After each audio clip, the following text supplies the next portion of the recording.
Buenos días, esta presentación hace parte de una serie de presentaciones de duración corta que voy a hacer con respecto a ortodoncia con fines estéticos y restauradores.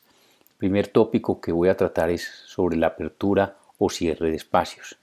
Vamos a tener en cuenta las consideraciones clínicas, biológicas y biomecánicas con respecto a este tema. Normalmente ha habido unas discusiones bastante grandes con respecto a la ausencia congénita de laterales, si abrimos o cerramos los espacios, y en el cierre de espacios, edéntulos por exodoncias tempranas, por algún tipo de trauma que se haya perdido el diente y se generan esos rebordes colapsados y tomar la decisión si se cierra o se abre el espacio para una prótesis o si se cierra, digamos, y cuáles van a ser las consideraciones biológicas y biomecánicas que tenemos al respecto. Entonces vamos a iniciar con la parte de ausencia de laterales, apertura versus cierre. Todos sabemos que en esto hay una discusión grande, depende de la formación y las creencias de cada cual, de cuál puede ser la mejor alternativa para el paciente. Algunas personas prefieren abrir los espacios porque creen que la restauración protésica va a ofrecer un mejor resultado estético y funcional al paciente, y otros por el contrario dicen que es mejor el cierre. Yo no creo que haya una posición que sea la ideal. Todas tienen consideraciones importantes a tener en cuenta y vamos a tratar de hablar sobre estas consideraciones específicas. Tenemos que pensar primero en los aspectos faciales, cuál es el perfil del paciente, cuál es la línea de la sonrisa, el ángulo nasolabial, los aspectos dentales y funcionales, la posición de los dientes, la angulación, el color y la forma, pongamos, del canino y el tipo de oclusión que tiene este paciente. Y consideraciones periodontales con respecto a la altura gingival y el ancho del hueso, la densidad de herida, la cantidad de encía que tengan los pacientes. Entonces, con respecto a los aspectos faciales, podemos ver que pueden haber dos tipos de aspectos faciales que nos van a ayudar a tomar la mejor determinación con respecto al tratamiento, si abrir o cerrar. Generalmente, considero que lo ideal es abrir cuando tenemos perfiles cóncavos, clases 3 o borde a borde, que realmente no queremos colapsar o cerrar más ese arco maxilar para que haya una muy buena relación con el arco inferior. Y realmente esto afectaría la estética y la parte funcional del paciente. Por el contrario, en los pacientes con un perfil convexo podemos pensar en cerrar porque son pacientes clase 2 o biprotrusos que al hacer extracciones de bicúspides inferiores vamos a estar generando un equilibrio mayor, aunque no ideal, entre el arco superior y el arco inferior. Con respecto a la sonrisa gingival, vemos, digamos, cuando hay pacientes con ausencias de laterales, si abrimos en los pacientes con una sonrisa gingival, es mejor abrir porque al cerrar vamos a mostrar mucho más esa encía. Por el contrario, cuando cerramos, digamos en casos donde no tenemos sonrisa gingival o inclusive podemos tener una sonrisa de déntula, pues lo ideal es cerrar porque de paso estaríamos corrigiendo ese tipo de sonrisa o mejorando la sonrisa del paciente.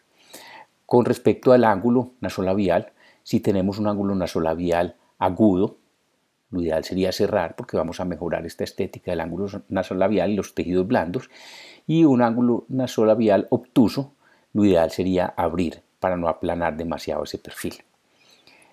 Con respecto, digamos, a la parte de los aspectos dentales y funcionales, es importante entonces lo que les decía, la posición, angulación, color, forma y oclusión. Y vemos aquí, pongamos, cuando tenemos esa angulación de los dientes, es mucho más fácil hacer una distalización de ese canino para producir y para poner un implante. Si vemos, digamos, anteriormente la raíz está completamente hacia distal, lo que hace mucho más fácil ese movimiento hacia distal de la coronal para producir un reemplazo protésico. De todas maneras, pues es un movimiento que también se podría hacer para cerrar. Hay un movimiento, digamos, de mucho más control, también se podría hacer, pero estamos hablando de más facilidad la distalización coronal. Con respecto, cuando ya está más mesial el diente, puede ser más fácil, digamos, hacer el cierre de ese espacio y luego se hace el recontorneo. Vemos aquí estos caninos que tienen una forma y un tamaño muy diferente, tanto en sentido mesiodistal como inciso gingival, inclusive también en volumen por ser más redondeados, por lo tanto van a necesitar un recontorneo importante y después para cerrar esos pequeños espacios al eliminar esas partes voluminosas que hay en las superficies mesial y distal. Es importante tener en cuenta cuando llevamos el canino a posición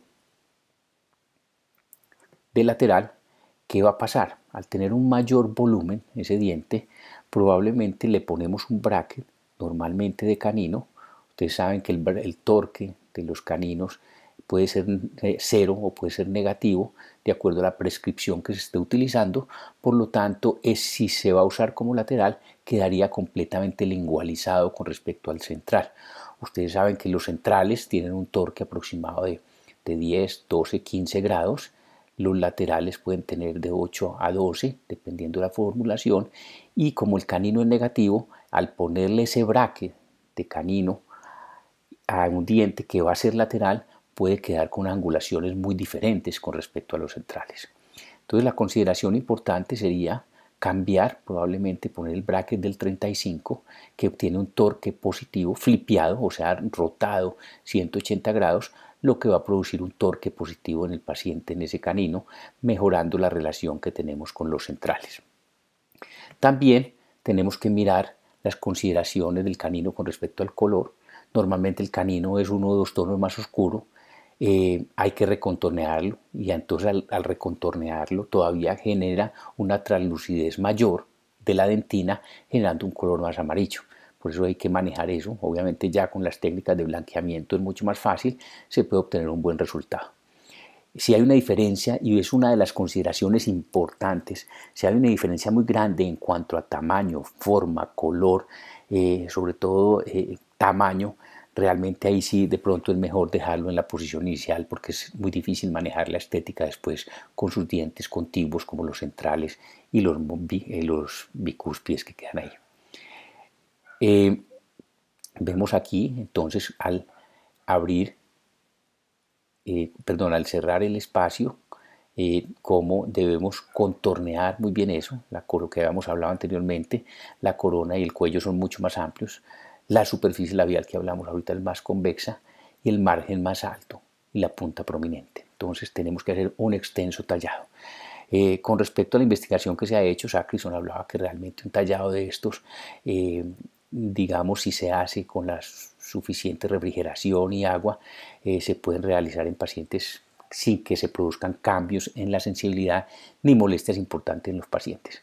Y generalmente no hay una reacción pulpar ni a mediano ni a corto plazo. Entonces realmente es algo que podemos hacer tranquilamente. Al cerrar también podemos afectar la parte, la parte funcional. Por eso es importante evaluar las desoclusiones, cómo quedarán las desoclusiones, porque al cerrar los espacios lo que uno encontraría más es una desoclusión en grupo. Obviamente ahorita hablamos de otras posiciones, como más adelante hablaríamos de otras cosas que podíamos hacer para subsanar este problema en sentido vertical. Con respecto a los problemas periodontales, entonces la altura gingival y el ancho de hueso, tenemos que pensar aquí que los cenits son diferentes, por lo tanto central y canino son similares, mientras que el lateral es 1 milímetro más incisal. Entonces cuando ponemos el canino en posición de lateral, hay que extruirlo para mejorar ese cenit y hacer un tallado en la cúspide de ese canino.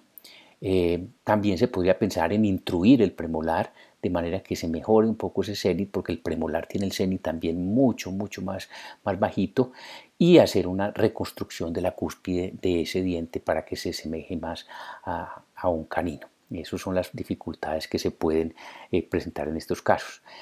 Hay que evaluar la arquitectura ósea porque es mucho más estrecha en los laterales, se puede generar una prominencia muy grande, por lo tanto hay que hablar de ese torque lingual de la raíz, como lo estábamos mencionando, cambiando el bracket. La forma del canino es muy amplia y hay un riesgo mayor a dehiscencias, entonces son consideraciones que tenemos que tener en cuenta si hacemos algún tipo de injerto previo al movimiento o si hacemos unos injertos posteriores a este movimiento. Existen unos artículos, un artículo que me pareció muy interesante donde evalúan los pacientes si se abre o si cierra el espacio, y vemos en los casos en que se cierra el espacio qué consideraciones importantes tenemos que o vemos aquí. Vemos en algunos casos que hay unos dientes de un color mucho más amarillo. El color del canino muchas veces es, de un color, es muy diferente. Tenemos casos en que el torque no fue bien manejado, por lo tanto lo que les estaba explicando ahora, el canino se va muy hacia el lingual, generando una estética inadecuada con respecto a los centrales. También cuando vemos acá miramos el cenit el cenit en este caso también está muy alto.